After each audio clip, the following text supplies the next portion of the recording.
পড়িয়েছিলাম এর আগে, সেটা হচ্ছে যে আই আরএমএস সমান হচ্ছে I0/√2। I0 হচ্ছে পিক ভ্যালু অফ কারেন্ট, আর আই অ্যাভারেজ যেটা সেটা হচ্ছে 2I0/π। এখন 2I0/π এটা পড়িয়েছিলাম এই অবধি। তাহলে I RMS by I average equal to কত হবে না I0/√2 ইন্টু π/2I0।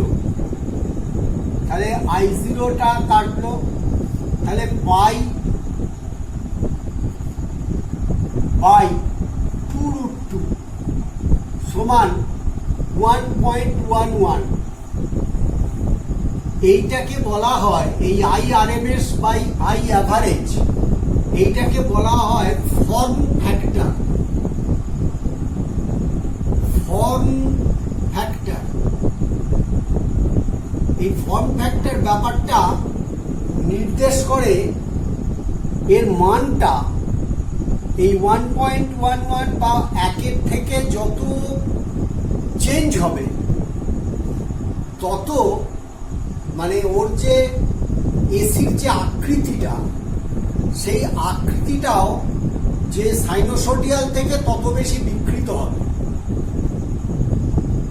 অর্থাৎ আমরা এই ফর্ম ফ্যাক্টরের মান থেকে আমরা বলতে পারবো যে এসি যেটা আমরা পেয়েছি সেটা প্রকৃত, যেটা আমরা এসি বলতে যেটা আমরা পেতে চাই সাইনোসোডিয়াল, সেইটার থেকে কতটা পরিমাণে ডিস্টরশন ঘটেছে, বিকার ঘটেছে, বিকৃত হয়েছে, ডিফর্ম হয়েছে, এই ব্যাপারটা আমরা ফর্ম ফ্যাক্টর থেকে বলতে পারি। এরপর আমরা যেটা পড়ব সেটা হচ্ছে AC circuit with a AC with a capacitor. মনে করো তুমি একটা এসি সোর্স নিলে, যেটা হচ্ছে E=E0 sin ωt। এসি সোর্সটা নিলে তুমি এর সঙ্গে একটা ধারক যুক্ত করলে, সেই ধারকটার ধারকত্ব হচ্ছে সি। এখন দেখো আমরা যেটা জানি, তাহলে এই ধারকের মধ্যে দিয়ে তড়িৎ প্রবাহটা কত হবে সেটা আমরা বার করতে চাইছি। এখন কিউ ইকুয়াল টু আধান ইকুয়াল টু হচ্ছে সি ইন্টু ই। আই সমান হচ্ছে ডিকিউ ডিটি। তাহলে ডিকিউ ডিটি হচ্ছে ডি ডিটি অফ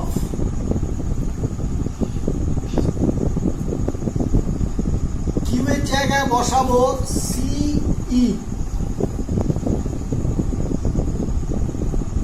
এর জায়গায় আমরা E0 sin ωt বসাবো। তাহলে ডি ডিটি অফ সি বাইরে এলো, E0 sin ωt। তাহলে দিস ইকুয়াল টু পাবো C omega E0 cos ωt। এখন দেখো তাহলে আই সমান আমরা পাচ্ছি E0/1/ωc cos ωt। এটা হচ্ছে আমি প্রবাহ মাত্রার সমীকরণটা পেলাম। প্রবাহ মাত্রার সমীকরণ পরিবর্তী তড়িৎ প্রবাহের ক্ষেত্রে কত হয়? I = I0 জিরো সাইন এই I zero cos omega t, আমি যদি ইটাকে E zero sine omega t বলি, তাহলে I equal to I zero cos omega t, এইটা যদি আমার সমীকরণ হয়, বা I zero sine omega t, এইটা যদি সমীকরণ ধরি, আমি এইটাকে এইরকম লিখতে পারি V zero by 1 by omega C sine omega T plus pi by 2। তাহলে আমরা যেটা দেখতে পাচ্ছি যে প্রবাহ মাত্রা এবং তড়িৎচালক বল, আমরা তড়িৎচালক বলের সমীকরণ লিখছি ই সমান E zero sine omega T, প্রবাহ মাত্রার সমীকরণ পাচ্ছি আই সমান E zero by 1 by omega C sine omega T plus pi by 2। তুলনা করলে বলা যায় আমরা প্রবাহ মাত্রা আই সমান pi E zero by R sine omega t বা থিটা। তাহলে আর এর ভূমিকাটা পালন করছে 1 বাই ওমেগা সি। এই 1 বাই ওমেগা সি, এই যে ফ্যাক্টরটা, এই ফ্যাক্টরটাকে এসি সার্কিটে বলা হয় রিঅ্যাক্টেন্স। রিঅ্যাক্টেন্স অর্থাৎ it plays the role of effective resistance. এ অ্যাকচুয়ালি রোধের ভূমিকা পালন করে। ওমেগা হচ্ছে 2 পাই এফ, এফ কে যদি ফ্রিকোয়েন্সি বলি, কম্পাঙ্ক ফ্রিকোয়েন্সি, আমরা কি দেখতে পাচ্ছি in the case of high frequency, F যদি হাই হয়, উচ্চ কম্পাঙ্কের যদি আমরা তড়িৎচালক বলের উৎস নিই, ওমেগার মান বাড়লে 1 বাই ওমেগা সি কমবে, কমলে প্রবাহ মাত্রা বাড়বে। তার মানে উচ্চ এফ যদি বেশি হয়, ওমেগা হাই হবে, তাহলে 1 বাই ওমেগা সি লো হবে। তার মানে আই প্রবাহ মাত্রা আইটা অনেক বেশি পাবো।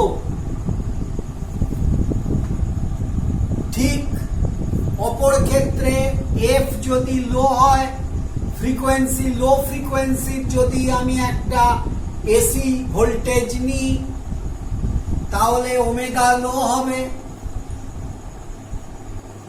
1 বাই ওমেগা সি হাই হবে, আইটা লো হয়ে যাবে। অর্থাৎ আমরা যে তড়িৎচালক বলের উৎসটা নেব, সেই উৎসটাকে উচ্চ কম্পাঙ্কের উৎস নিলে তবেই প্রবাহ মাত্রা বেশি পাওয়া সম্ভব। এটা হচ্ছে 1 নম্বর পয়েন্ট। 2 নম্বর point, in the case of DC, DC যদি ডাইরেক্ট কারেন্টের ক্ষেত্রে এফ হচ্ছে 0, তার কম্পাঙ্ক 0 হয়। কম্পাঙ্ক 0 হলে ওমেগাটা 0 হবে। ওমেগা 0 হওয়ার অর্থ 1 বাই ওমেগা সি হচ্ছে অসীম, ইনফিনিটি হবে। ইনফিনিটি হলে আই হচ্ছে সামথিং বাই ইনফিনিটি, তার মানে আই হচ্ছে ই জিরো বাই ইনফিনিটি। অর্থাৎ I E zero by infinity, this is equal to হচ্ছে তোমার 0।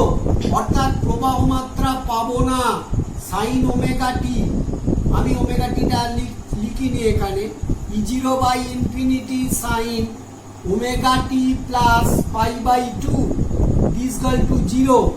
তার মানে যদি ডিসি সোর্স নিই অর্থাৎ তাহলে কন্ডেন্সারের মধ্যে দিয়ে ক্যাপাসিটরের মধ্যে দিয়ে কোনো তড়িৎ প্রবাহ যাবে না।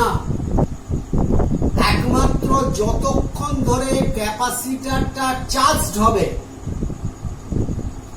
যতক্ষণ ধরে চার্জড হবে, আহিত হতে থাকবে, ততক্ষণ এই দুটো প্লেটের মধ্যবর্তী অংশের তড়িৎ ক্ষেত্র পরিবর্তনশীল হবে, ইলেকট্রিক ফিল্ড, এবং ততক্ষণ পর্যন্ত তড়িৎ প্রবাহ পাওয়া যাবে। কিন্তু যেই মুহূর্তে চার্জিং কমপ্লিট হবে সেই মুহূর্তে এফটা 0 হয়ে গেলে আর কোনো প্রবাহ মাত্রা পাওয়া যাবে না। এটা হচ্ছে সেকেন্ড পয়েন্ট। তার মানে ধারক বা কন্ডেন্সার ডিসি কে অ্যালাউ করে না, অনলি এসি কে অ্যালাউ করে। অর্থাৎ যত এসি কে অ্যালাউ করে এই কারণে যে ধারকের দুটো যে প্লেট, এই দুটো প্লেটের মধ্যে ইলেকট্রিক ফিল্ড অলওয়েজ চেঞ্জ করতে থাকে এবং তার ফলে ওর মধ্যে দিয়ে তড়িৎ প্রবাহটা যেতে পারে। থার্ড ইম্পর্টেন্ট পয়েন্ট যেটা, সেটা হচ্ছে পিক কারেন্টের মান, শীর্ষ মান যেটা E0 by 1 by omega C, এটা হচ্ছে পিক কারেন্ট। অর্থাৎ E0 ওমেগা সি একই কথা, E0 ওমেগা সি হচ্ছে পিক কারেন্টের প্রকাশ করছে। আরেকটা কি, দুটোর মধ্যে π/2 ফেজ ডিফারেন্স আছে।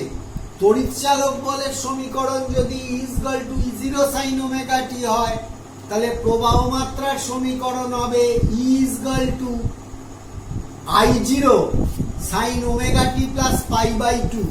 তার মানে প্রবাহ মাত্রা তড়িৎচালক বলের থেকে π/2 দশাকোণে এগিয়ে থাকবে। অর্থাৎ আমি যদি গ্রাফটা আঁকি তাহলে আমার গ্রাফটা কিরকম হবে না, আমার যদি এইরকম ধরনের সময়ের সাপেক্ষে তুমি তড়িৎচালক বলের গ্রাফটা যদি আমি এইটা নিই, তাহলে প্রবাহ মাত্রা এইখান থেকে শুরু,